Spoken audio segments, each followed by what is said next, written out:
Bismillahirrahmanirrahim.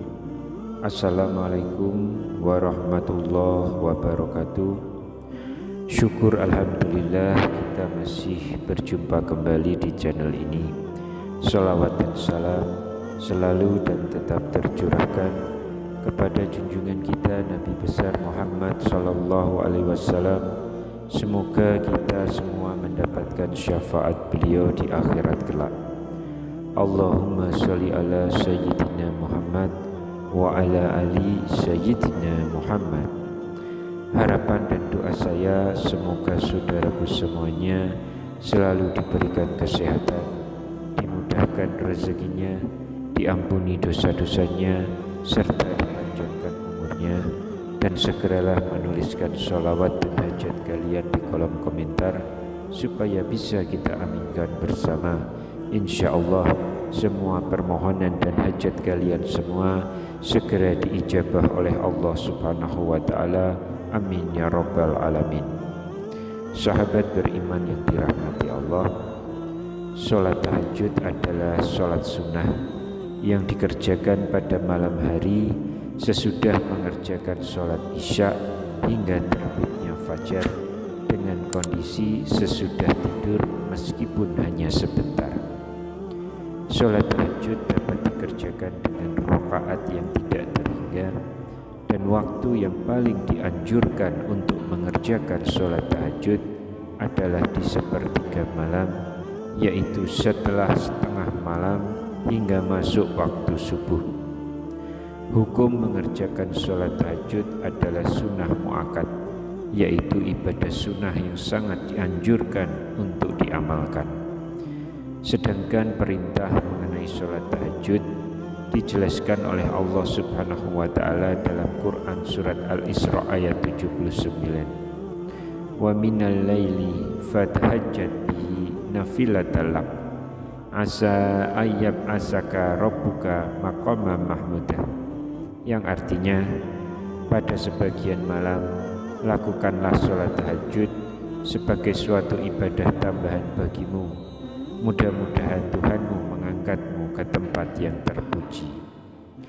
Tidak sedikit orang yang bertanya surat apakah yang dibaca ketika mengerjakan sholat tahajud. Setelah membaca Al-Fatihah, maka bacaan surat pendek ketika sholat tahajud tidak ada bedanya dengan sholat-sholat lainnya. Namun terdapat bacaan surat pendek di sholat tahajud seperti yang dilakukan oleh Rasulullah Sallallahu Alaihi Wasallam. Lantas apa saja bacaan surat pendek sholat tahajud seperti yang dilakukan oleh Rasulullah?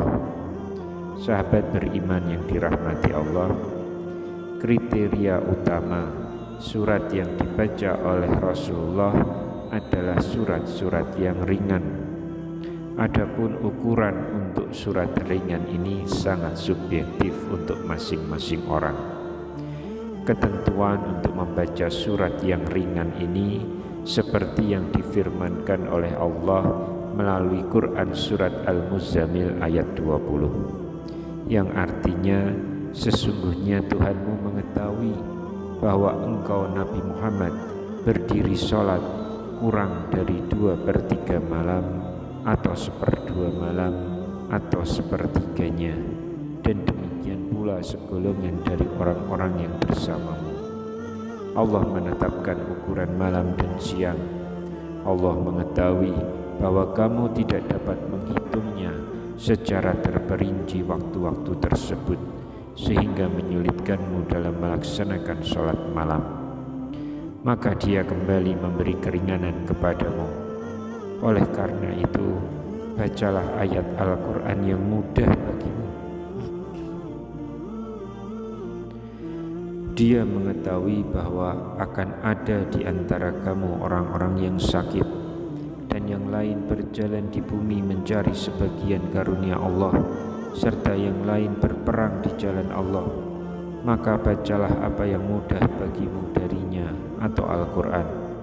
Tegakkanlah sholat, tunaikanlah zakat, dan berikanlah pinjaman kepada Allah pinjaman yang baik. Kebaikan apa saja yang kamu perbuat untuk dirimu, niscaya kamu memperoleh balasannya di sisi Allah sebagai balasan yang paling baik dan yang paling besar pahalanya. Mohonlah ampunan kepada Allah, sesungguhnya Allah Maha Pengampun lagi Maha Penyayang. Dan berikut ini 4 surat yang dianjurkan untuk dibaca saat mengerjakan sholat tahajud menurut anjuran para ulama. Yang pertama, surat Al-Ikhlas. Salah satu surat pendek yang dianjurkan untuk dibaca adalah surat Al-Ikhlas. Surat Al-Ikhlas ini serupa dengan sepertiga Al-Quran, sehingga membaca surat Al-Ikhlas saat sholat tahajud seperti mengkhatamkan Al-Quran. Adapun bagi yang sanggup betul-betul khatam, maka khatamkanlah Al-Quran. Adapun bagi yang tidak sanggup, ia tetap tahajud dan bacalah Qul huwallahu ahad atau surat Al-Ikhlas. Adapun bacaannya adalah Qul huwallahu ahad. Katakanlah Nabi Muhammad, dialah Allah yang Maha Esa, Allahus Somad. Allah tempat meminta segala sesuatu. Lam yalid wa lam yulad. Dia tidak beranak dan tidak pula diperanakkan. Walam yakul lahu kufuwan ahad, serta tidak ada sesuatu pun yang setara dengannya. Lalu yang kedua, selain itu dengan berdasarkan pada firman Allah lewat surat Al-Muzammil ayat 20, surat yang bisa dibaca adalah surat An-Nas. Qul a'udzu birabbin nas.